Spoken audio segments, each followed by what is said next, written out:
The biggest problem with the Trump cabinet clown car is that you never know who's going to get behind the wheel and drive. One week it's Kennedy with his anti-vax nonsense canceling cancer research. Another week it's Pam Bondi proving how her law license should be revoked. And this week it's our Fox faux warrior Pete Hegseth trying to prove to everybody that he's actually Secretary of War.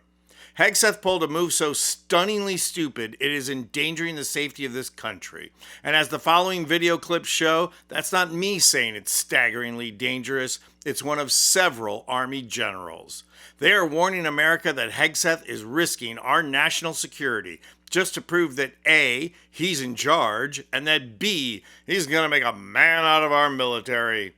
This story actually broke last week. At the time, several outlets were reporting that Hegseth issued an absolutely unprecedented order, calling in 800 military leaders, most at the rank of general and admiral, for a secret meeting in Quantico, Virginia. Retired military personnel came out of the woodwork, issuing warnings that this secret meeting is a five-alarm fire.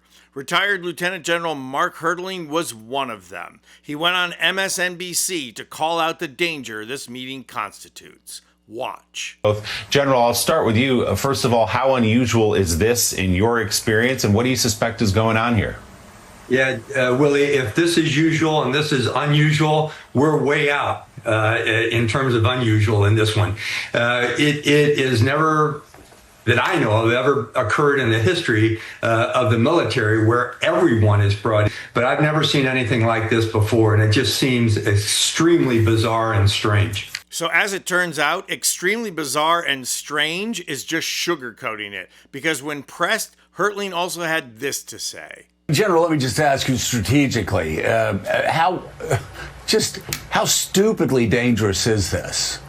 It's pretty dangerous, Joe. What I'd say is, a lot of people are looking at it from the general's perspective, them thinking, what the heck are we going to hear? Because I don't think from what I've talked to some of my colleagues that are still active, they don't know what this is about. Pretty dangerous. And why? Because the generals and admirals do not know what this meeting is going to be about. Keeping the military guessing is what your enemy is supposed to do, not the Secretary of Defense.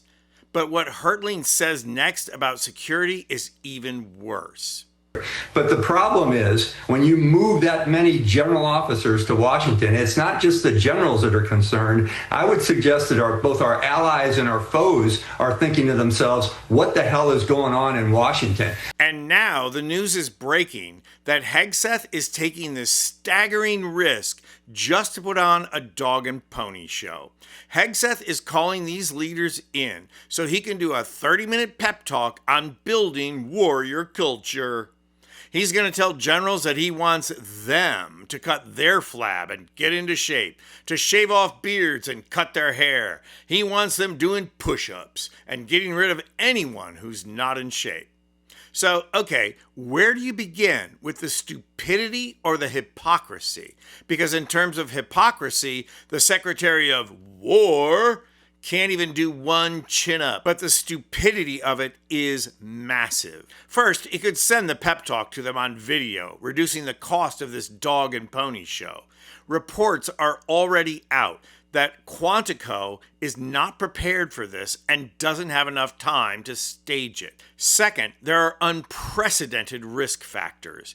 Concentrating military leadership in one place is actually the perfect time for a rogue nation to make trouble, because there are 800 more people in Quantico than there are supposed to be, and they will be mostly cut off from their chain of command, which lies elsewhere. If a rogue nation were to strike out at an ally or a key national security target, those 800 leaders will all be rushing to a secure line at the same time to try and reach their chain of command so they can respond effectively. It is a textbook bottleneck and a textbook scenario for how a rogue nation can strike effectively. But it only gets worse, because concentrating all the military leaders in one place is itself an enormous security threat. One hijacked jetliner and the command structure of the American military could be crippled, if not entirely wiped out. So why are Trump and Hegseth willing to risk the ridicule that is sure to follow? The pep rally itself is only stage one. By staging this pep rally with the generals, Hegseth is building something. He's going to have established the precedent to bring the generals and admirals to Washington whenever he wants. So the next time he brings them back, it can be done quickly, efficiently, and without much media comment, so that then he can issue marching orders that the military is to occupy this country and crush dissent, or the generals will lose their job.